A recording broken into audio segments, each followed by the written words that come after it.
About 150 years ago, in February 1851, a troop ship named Birkenhead was on its voyage to South Africa. The ship was carrying 630 people, out of which 170 were women and children, while 460 were young and inexperienced soldiers. 64 kilometers from Cape Town, in South Africa, there was a rock in the sea, about which nobody knows. This rock was not discovered yet, therefore it was not shown in any map of the world. It was like a wild beast waiting for its prey in the middle of the jungle, and the unfortunate prey was Birkenhead. It was 25th February 1851 at about 2 o'clock. The Birkenhead was near to the Cape Town. The sea was quiet and calm. People were asleep. And then suddenly, the ship struck to that rock. And 10 minutes later, it struck to it again and split into two parts. Meanwhile, the people on the ship were awakened. They started coming out of their cabins. When the ship hit the rock, the front part soon sank into the water.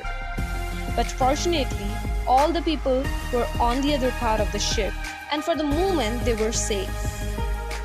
When the ship struck to the rock, many of the lifeboats were destroyed, and only 3 of them were left.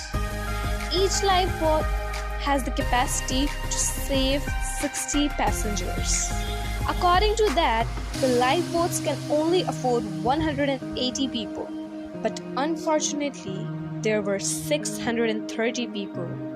And obviously, everyone wants to be saved. Nobody wants to die. Nobody wants to be drawn or fall into the sea, or nobody wants to become the unfortunate prey of the cruel sharks who surrounded the wrecked ship. Yes, the ship was surrounded by the cruel sharks whose jaws were waiting for their prey. And according to this horrible scenario, there must be a huge panic on Birkenhead. But the shocking thing is, there was no panic. If there was panic, so out of those 630 people, not a single one would be saved. There was perfect discipline and great heroism among the troops and the people too. Women and children first was the order of the day. The commander called all the troops and they all were in a proper drill. The troops were standing in a proper drill and looking at the boats in complete attention position as the boats were sailing away. Meanwhile, the wrecked ship with the red lines of uniformed soldiers sank into the water forever. Few of them were struggling to get on the wreckage pieces of the ship on the surface of water. But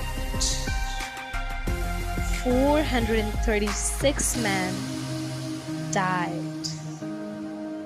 The commander of the troops was hanging on a wreckage piece. Then he suddenly saw 2 young soldiers struggling. He pushed his wreckage towards them. Now 3 of them were on the same wreckage. The wreckage was not so strong. It can't afford the weight of 3. The commander realized this. And he left the wreckage and sank into the water.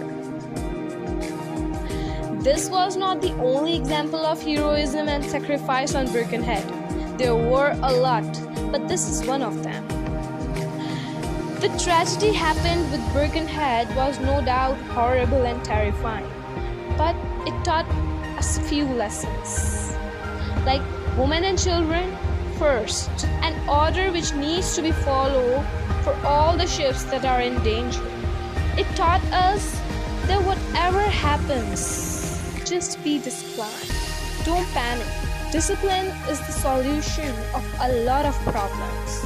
You don't need to be a soldier or a troop to face such panics. Everybody is a soldier.